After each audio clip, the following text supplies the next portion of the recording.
What's up everyone? So today I'm going to be doing a first impressions and a review on the KiiPix smartphone photo printer, and it's made by Tommy and they are not paying me. They didn't ask me to film this video. I got this for Christmas and I've been dying to try it out, so I figured I'd just do a video like this. And I've been wanting a photo printer just like this one for a while, and it's very fairly priced, but the features on it is that you don't need to connect anything and you also don't need to charge it. It just kind of pops up just like this. So here's the box. I haven't opened it yet, obviously, but I got it in light blue, which I believe they offer black, light blue, and pink. So here's the little manual thing, but here it is. Holy cow, this is a lot bigger than I imagined it to be. Holy cow, oh my goodness. Here's what it looks like straight out of the box. You know, it's just your typical little thing. So I'm gonna look through this really quickly to make sure that I'm using it correctly, and then I'll be right back. So I just went through the little tiny instruction manual, and basically all you have to do is hit this little latch to put your film in, and then it just opens up just like an Instax mini camera. And I'm just gonna be using a regular white border mini film. And so this doesn't have a yellow tab or anything like the Instax mini camera, but you can see that there's this little tiny window, so that's how I know that the yellow stripe is supposed to go there. And also because there's little tiny indents for the film, as you can see, just like the Instax Mini does.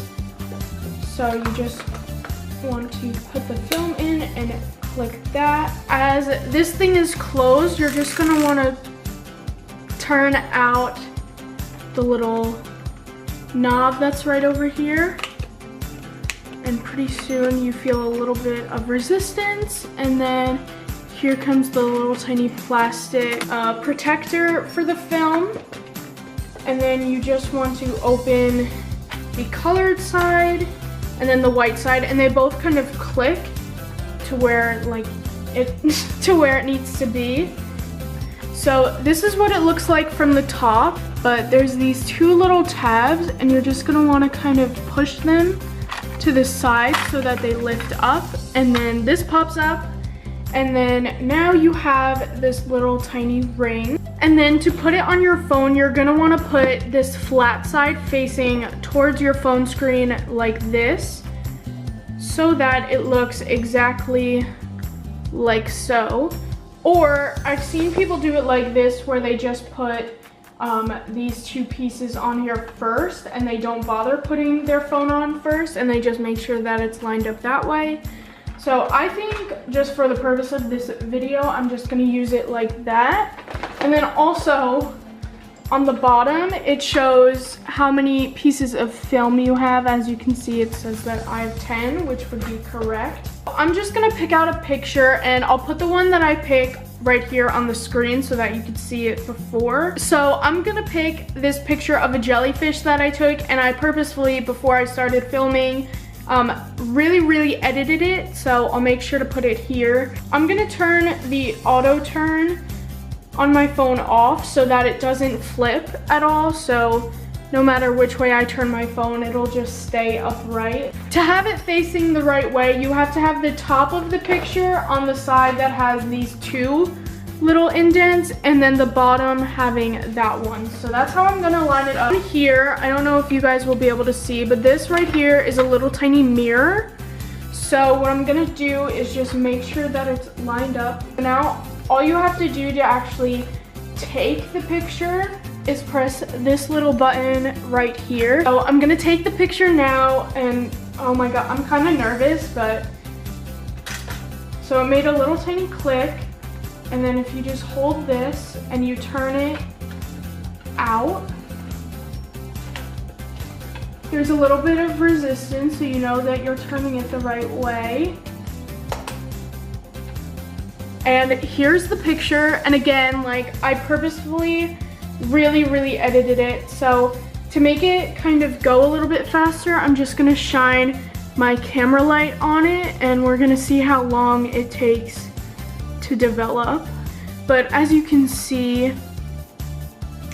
it's kind of developing, and again, like, I'm gonna make sure that the film actually, yeah, the film isn't expired, so it shouldn't come out too terrible. And I don't know if these lines are because of how I was turning it, or if that's just how it develops at first. So we're gonna wait a little bit longer to see what the end result is. Okay, so while this picture finishes developing, I'm gonna try and do a double exposure, and I'm kind of nervous for this as well. But I'm gonna put the two pictures here. They're of two birds that I took pictures of. So well, actually, okay, so I don't really, okay, so, but it seems like this one isn't perfectly centered like I saw it. So what we're gonna do is kind of just ballpark it and hope for the best. So I'm just gonna hit the shutter and then switch pictures. And again, like, I'm hoping that this works out the way that I'm envisioning it. So then I kind of want it a little bit, okay. And then you just turn it. Okay, so I don't know how well that will work, but we're gonna see how this one turns out. So far, it's coming out a little bit better than my first one. So I don't know if I just turned that one out a little bit too slowly, but it looks kind of cool to me. I wish that I just remembered to click my phone, but so I think I know what the issue is. I think it would be better to line the picture up exactly how you want it with the frame first and then put it on. Having a little bit of issues with actually properly lining it up, because in this picture, I don't know if you can see, but this is actually our dining room light. So I obviously didn't move the picture over enough, but if this was lined up perfectly, this would be a really, really cool picture. As you can see, that is the one bird, and then this is a cardinal, and it's not even fully developed yet. So I'm gonna leave that over here. So I think with this picture, it was just too edited, I guess, or I just wasn't cranking it out fast enough. So that's why the lines are there. But I still think it looks kind of cool. So now I'm just gonna do, I think, one last picture. And I'm actually really, really happy with how that one turned out. And this was also my first double exposure ever. So I'm really, really happy that it actually turned out pretty good. So I am going to print a picture of just a flower. This one isn't edited at all. It's straight from my camera. So I'm gonna see how this one turns out. So what I'm gonna do is just line it up. So now I'm just gonna put it on here. So we're gonna see if this method works out any better. So take a picture and then just crank it. And now we're just gonna see if this one is lined up any better and if the quality is any better. So with this picture, it still seems like it didn't line up properly. But again, I just feel like this is kind of like a trial and error thing. This is literally my first time using it. So, and it also, I guess I did it upside down, but on the frame, it says that like the bottom of the picture goes on this side and the top of the picture goes on here. So I don't know what exactly happened.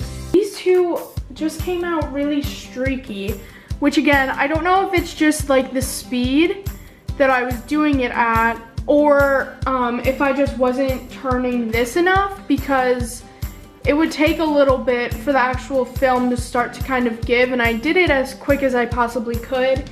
But overall, like, these pictures didn't come out terrible, but I do plan on doing another video on this in about like a month or two, with like more tips and tricks, because there are probably pictures that turn out better, or you know, like there are probably certain things that you can do to ensure that your pictures come out just the way that you want them. And hopefully I'll figure out the perfect kind of framing tactic, because obviously I'm not very good at aligning them up. But I'm really excited to have this, and even if you do end up messing up a couple of times, this printer is fairly cheap compared to the Fujifilm Instax one. And I wish that I had the Fujifilm one just so that I could compare the overall quality of the pictures. But I really like it, and I'm really excited to play with it, to also turn it off and to just like put it away / close it. All you have to do is kind of push down, and then you take the little tiny frame thing and just lock it into place. If this will let me move it. So then, yeah, you just kind of do it like that. You close the white side, you close the colored side, and then there you have it. It's completely off. So my first impressions on this is actually that, like, although it's really fairly priced, it seems like it's a little bit more difficult to kind of get used to, especially with lining up and whatnot. But it is fairly easy and simple to use, but I just feel like you might have to use it a couple of times before you really start to see some improvements. Like, I only printed 3 pictures off, and like, they're not terrible quality, but there's just like certain things that I would change. But the overall coloring of the pictures aren't really that bad. This one's really dark, but this room has terrible lighting, but this one actually turned out really nice and realistic to the actual pictures that I took pictures of. So I'm just really excited to see what else this can do, and I know for a fact that it can do up to 3 exposures. I don't know exactly why it can only do 3. I don't really know the science behind that. But yeah, so first impressions is that it's very simple overall to use. It's just more or less getting the lighting correct and also the framing of it. But overall, like, compared to the price of it, like, wasting a couple pieces of film isn't really that big of a deal to me. So I'm just really excited to continue to print pictures, and I am gonna keep these, and I'll probably hang them up in my room. But other than that, I think I would recommend it. So yeah, please make sure to like and subscribe down below, because I am gonna be making more videos on this, and I already have a bunch planned. And if you've ever tried this, let me know if you have any tips or anything, if you've been using it for a while. But I'm super excited to learn more about this and just get better at using it. And yeah, so thank you guys so much for watching, and bye!